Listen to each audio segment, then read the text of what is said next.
Hello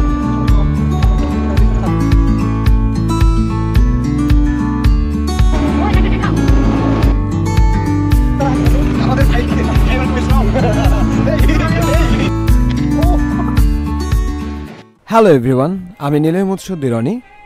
তো আমরা পুরো কোরিয়ান এপিসোডটা ঘুরে ফেলেছি। আমরা তার ভিডিওটা, ঘোরার ভিডিওটা আমার পেজে এবং ইউটিউবে পেয়ে যাবেন। আর এখন আমরা চলে যাব হচ্ছে পার্কির বিচ এবং গহিরা সি বিচে। সো আমাদের সাথে থাকবেন এবং পুরো ভিডিওটা দেখতে থাকবেন।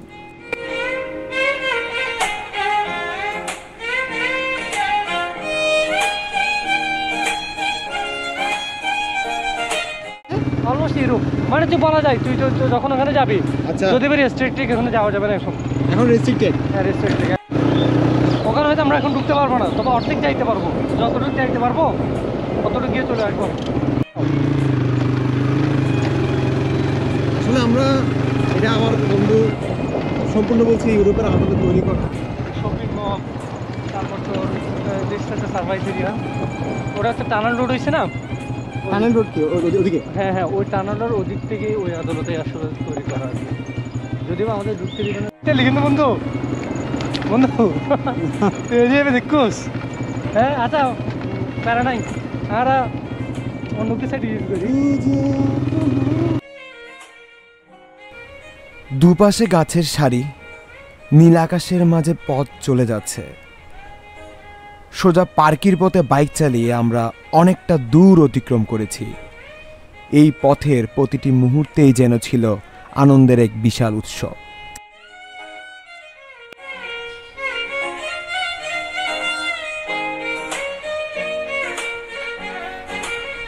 অবশেষে আমরা পৌঁছে গেলাম পার্কি সমুদ্র সৈকতে।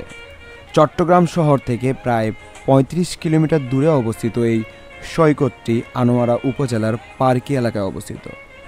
এখানে এসে প্রথমে মনে হলো এখানে যেন প্রকৃতি নিজ হাতে সব কিছু সাজিয়ে রেখেছে। সৈকতের প্রবাল ঢেউয়ের শব্দ আর নীল আকাশ যেন আমাদের সব ক্লান্তি দূর করে দিল। জলের উপর সূর্যের কিরণ পড়ে এমন এক সোনালি ছটা তৈরি করেছে যা দেখার মতো।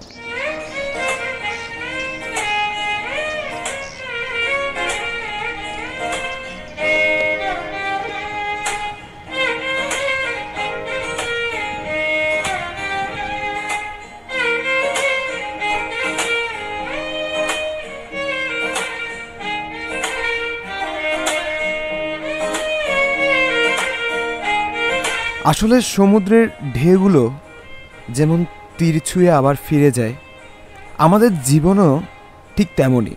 প্রতিটি মুহূর্ত আসে এবং যায়। কিছু মুহূর্ত স্মৃতি হয়ে থাকে, কিছু মুহূর্ত হারিয়ে যায়। তবুও জীবনের এই যাত্রা থামে না। ঠিক এই ঢেউয়ের মতোই প্রকৃতির এই বিরামহীন গতি আমাদের শেখায় জীবনের প্রতিটা মুহূর্তকে আমরা উপভোগ করতে পারি, গ্রহণ করতে পারি।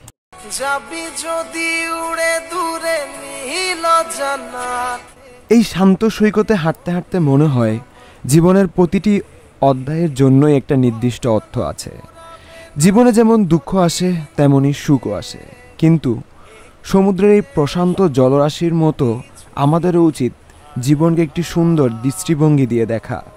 জীবনের প্রতিটা সুখ দুঃখকে আমাদের মেনে নিতে হবে, ভালোবাসতে হবে। কিছু কিছু সময় আমাদের সবারই প্রয়োজন হয় কিছুক্ষণের জন্য থামা, নিজেকে খুঁজে পাওয়া। এই সৈকতের প্রশান্তি আমাদের সেই বিরতি দেয়, সেই সুযোগ দেয়। এখানে বসে প্রকৃতির বিশালতা দেখলে মনে হয় জীবনের ছোটোখাটো দুঃখ বা ব্যস্ততাগুলো যেন তুচ্ছ হয়ে যায়। প্রকৃতির এই বিশালতায় আমাদের শেখায় জীবনের অনেক সমস্যাই অল্প সময়ের জন্য আসে। আসলে আমাদের জীবনের চেয়ে এগুলো কিছুই নয়।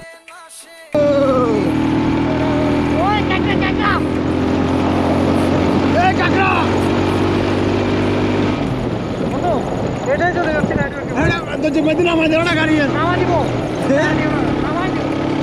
মানে এটা বন্ধু দেওয়া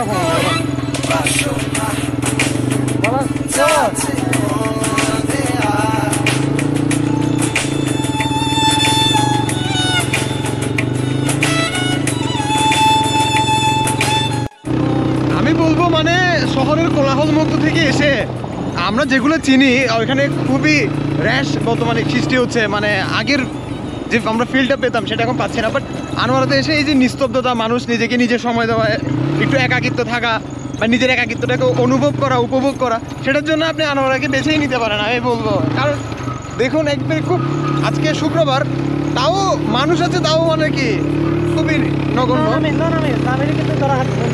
আমাদের বাইক ড্রাইভার খুব স্ট্রং। এই দিদিও তুমি তো মাহেন্দ্র চালাচ্ছ। আমরা পার্কের বিচে অনেকক্ষণ ছিলাম, এখন সূর্যাস্ত দেখার জন্য গহিরার দিকে রওনা হচ্ছি। কিছুক্ষণের মধ্যে আমরা গহিরা পৌঁছে আমরা আনোয়ারা, তারপর বটতলি, তারপর এখন বর্তমানে আছি রায়পুরে। এই রায়পুর থেকে আমরা প্যারাবনে যাব।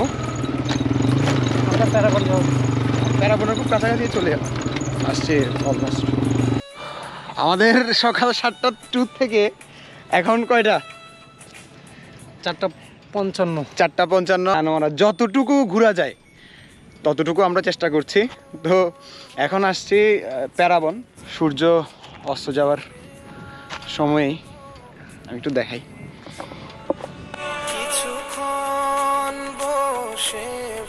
দেখুন সূর্যটা কেমন ধীরে ধীরে জলের পেছনে মিলিয়ে যাচ্ছে। আমাদেরও জীবনও তেমনই, আলোর মতো, শক্তির মতো শুরু হয় কিন্তু আস্তে আস্তে একসময় মিলিয়ে যেতে থাকে।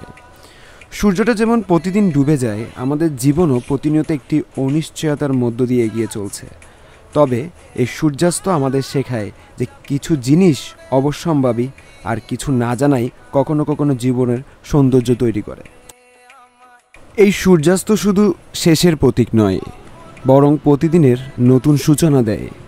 যেমন প্রতিদিন সন্ধ্যা শেষে রাত আসে, আর সে রাত শেষে আবার নতুন একটা সকালও আসে। আমাদের জীবনের প্রতিটি কষ্ট, প্রতিটি কঠিন মুহূর্ত শেষের পর নতুন কিছু নিয়ে আসে। তাই জীবনের প্রতিটি শেষ থেকেই যেন আমরা নতুন করে শুরু করার শক্তি পাই। আরেকটা দিন শেষ হয়ে এলো, সন্ধ্যা নেমে যাচ্ছে, কিন্তু সেই সাথে আমাদের মনে করিয়ে দিচ্ছে কাল আবার সে নতুন করে উদিত হবে। তেমনই আমাদের জীবনেও প্রতিটি অন্ধকার রাতের পর একটি নতুন সকাল আসে।